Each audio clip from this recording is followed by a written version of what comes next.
모발 이식할 때 사람들이 굉장히 많이 신경 쓰는 부분이 수술 후에 흉터가 나면 어쩌나, 흉터에 대해서 굉장히 많이 신경을 쓰시고, 그래서 이제 모발 이식 수술이 두 가지가 있죠. 하나는 절개법, 하나는 비절개법. 비절개법에서 가장 장점으로 내세우는 게, 우리는 짧게 머리를 밀어도 흉터가 안 보인다, 이제 그런 거를 가장 큰 장점으로 생각하는데, 과연 안 보일까? 그걸 이제 살펴봐야 됩니다. 이렇게 보면 여기 굉장히 꽉 차 있는 느낌인데, 여기는 넓게 모발이 비어 보이잖아요. 과연 모발 이식 후에 남겨진 흉터는 어떻게 남겨질 것인가, 어떻게 가려야 될 것인가, 머리를 얼만큼 길러야 흉터를 가릴 수 있는가. 절개, 비절개 이렇게 있잖아요. 근데 이제 이 각각 흉터가 이제 다르게 남는 거잖아요. 그렇죠. 이전에 말씀드렸던 모발 이식 사례들은 고정 댓글을 참고해 주시고, 절개법은요, 모발을 채취할 때, 모발 이식이라는 건 사실 두피를 이식하는 거거든요. 근데 두피가 필요한데, 두피를 채취할 때 띠 모양으로 채취하고, 그 띠 모양의 갭을 양쪽으로 끌어당겨서 봉합을 해서 일자로 남는 게 이제 절개법의 흉터고, 비절개법의 흉터는 두피를, 머리카락 있는 그 부위를, 머리를 뽑아낸 그 부위에 이제 동그랗게 공간 형식으로 흉터가 남는 거죠. 그래서 이제 절개법을 할 때는 봉합을 할 부위, 거기만 좁고 길게 삭발을 하고, 삭발을 딱 했을 때는 보통 새끼손가락 폭 정도로 이렇게 좁고 길게 삭발이 된 거죠. 그래서 기존에 있는 머리로 탁 덮이는 거죠. 근데 비절개법의 흉터는 머리카락을 이렇게 하나하나 뽑아내야 되고, 집중적으로 절개법처럼 좁은 부위에서 뽑을 수가 없죠. 좁은 부위에 뽑아서 하면 띠 모양으로 더 심각한 흉터가 남기 때문에 넓은 부위에서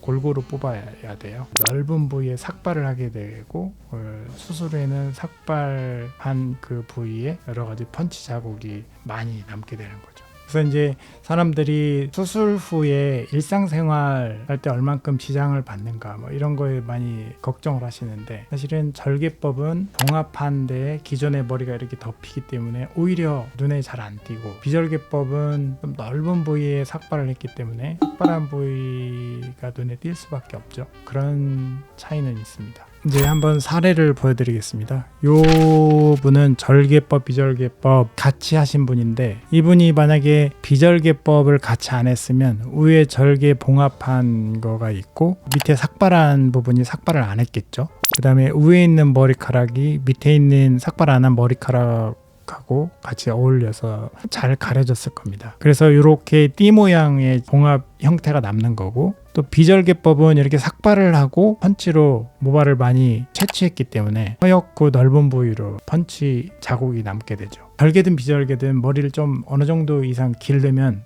둘 다 흉터가 안 보여요. 근데 비절개법에서 가장 장점으로 내세우는 게, 우리는 짧게 머리를 밀어도 흉터가 안 보인다, 이제 그런 거를 가장 큰 장점으로 생각하는데, 과연 안 보일까? 그걸 이제 살펴봐야 됩니다. 절개법, 비절개법 같이 수술을 받으신 분인데, 이렇게 짧게 했을 때 절개법은 흉터가 이렇게 일자로 쫙 보이시죠? 선으로. 비절개법도 안 보이느냐? 여기 이제 수술 안 한 부위가 있죠. 여기 안 한 부위에 비해서 밀도가 떨어지기 때문에 이 두피가 보일 정도로 짧은 스타일의 헤어스타일을 하면 비절개법으로 채취한 부위가 차이가 나요. 수술을 안 한 부위랑 비교할 때 보시면, 수술을 안 한 부위에 비해서 확실히 뭐가 좀 비어있는 느낌이 있죠. 이렇게 짧게 하면은 비절개법도 사실은 잘 보인다, 염두에 두셔야 됩니다. 비절개법을 하면 알아볼 수 없을 정도로 감쪽 같아, 이렇지는 않습니다. 같은 분인데 약간은 머리를 굉장히 짧게 했고 이제 좀 더 길렀어요.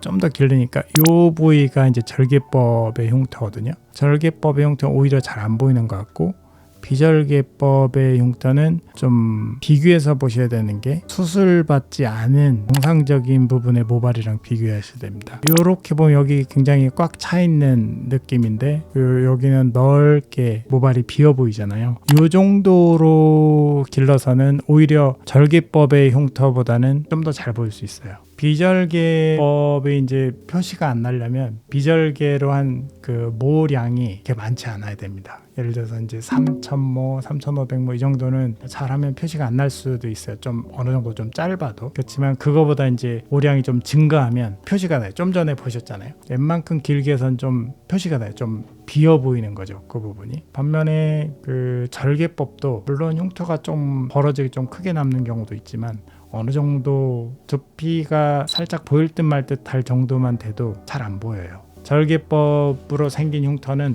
굉장히 좁은 지역에 있기 때문에, 그리고 그 주위는 그냥 정상하고 거의 똑같기 때문에 그 절개법 흉터만 살짝 가릴 정도의 길이만 되면 사실 잘 안 보입니다. 절개법도 뭐 2번, 3번 받으면 좀 더 잘 보이겠죠. 그렇지만 한 번으로는 그렇게 흉터가 살짝만 길러주면 그 흉터가 쉽게 잘 보이진 않습니다. 절개법 같은 경우는 그 흉터가 굉장히 좁고 그 주변으로 위아래로는 정상에 가까운 형태로 보이잖아요. 그래서 이제 절개법 흉터를 약간 위아래로 조절할 수가 있어요. 그래서 투블럭 같은 거 하는 분들은 너무 위로 하면 좀 문제가 있지만 살짝 더 위로 해서 투블럭도 충분히 할 수 있고요. 그러니까 너무 위로 하면 지금 좀 문제가 있다고 그랬는데, 왜 그러냐면 위쪽은 탈모가 돼서 이렇게 내려올 가능성이 있어요. 근데 이제 비절개법의 또 하나의 단점은 뭐냐면 안전한 그 밑에서만 채취할 수는 없다는 거예요. 그건 너무 좁은 지역에서밖에 채취를 못 하게 되는 거거든요. 근데 이제 비절개는 좀 넓게 할 수밖에 없고, 그 중에서 위쪽은 탈모가 될 가능성도 향후에는 어느 정도는 있다. 그런 모발이 좀 포함이 된다. 비절개법의 어떤 일종의 한계입니다. 그거는 제 개인적으로 생각할 때는 모발 이식량이 굉장히 많아야 된다, 이식량이 많아야 된다 그러면 비절개법만으로 하기에는 상당히 무리가 있다. 오히려 절개법으로 다량을 이식할 수 있고요. 추가적으로 더 이식을 한다 그러면 비절개법이 혼용이 될 수 있는 거고, 상황에 따라서 적절히 두 가지 수술 기법이 혼용되든지 아니면 상황에 따라서 사용이 돼야 된다고 생각합니다. 오늘 이제 모발 이식 후의 흉터에 대해서 설명을 드렸는데 둘 다 장단점이 있습니다. 절개법이 꼭 흉터가 아주 막 흉하게 절대 받아서는 안 되는 뭐 그런 수술인 것도 아니고, 비절개법이 정말 흉터로부터 자유로운 수술인가, 적절한 수에 적절한 부위에 채취를 하면 분명히 장점이 있는 건데, 채취하는 그 모량이 많아지면 머리를 짧게 하는데 분명히 한계가 있다. 두 가지 다 좀 장단점이 있기 때문에 어느 하나가 반드시 좋고 어느 하나는 문제가 많이 있다, 이런 수술은 둘 다 아니라는 점을 말씀드립니다. 흉터 이외로 다른 모발 이식 사례는 고정 댓글에서 확인하실 수 있습니다.